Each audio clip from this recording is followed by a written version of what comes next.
کیا آپ جانتے ہیں لیلۃ القدر کی کچھ خاص نشانیاں صحیح حدیث میں بیان کی گئی ہیں؟ ایسی نشانیاں جو اس مبارک رات اور اس کی صبح میں دکھائی دیتی ہیں۔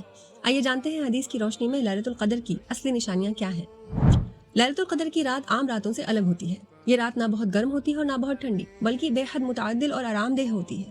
حدیث میں آتا ہے لیلۃ القدر ایک نرم اور کھلی رات ہوتی ہے، نہ زیادہ گرم اور نہ زیادہ ٹھنڈی۔ قرآن میں سورہ قدر میں بھی اس رات کو سلام یعنی سکون اور رحمت سے بھری رات کہا گیا ہے۔ کچھ روایتوں میں بتایا گیا ہے کہ لیلۃ القدر کی رات چاند کی شکل الگ دکھائی دیتی ہے۔ جب لیلۃ القدر کی رات چاند نکلتا ہے تو ایسا لگتا ہے جیسا بڑا تھال ہو۔ اس سے مراد یہ ہے کہ اس کی صاف گوئی یعنی کلیئرٹی زیادہ ہوتی ہے، اس کی گولائی اور چمک زیادہ صاف دکھائی دیتی ہے، یعنی چاند بہت صاف چمکدار اور روز کے مقابلے میں الگ انداز میں نظر آتا ہے۔ لیلۃ القدر کی سب سے مضبوط اور صحیح نشانی یہ ہے کہ اس کی اگلی صبح سورج بنا تیز شعاع کے نکلتا ہے، یعنی سورج نکلتا تو ہے لیکن اس کی تیز کرنیں نہیں ہوتی ہیں، وہ چاند کی طرح ملائم اور کمزور روشنی والا دکھائی دیتا ہے۔ کچھ روایتوں میں آتا ہے کہ اس صبح سورج ہلکا سرخ ہوتا ہے۔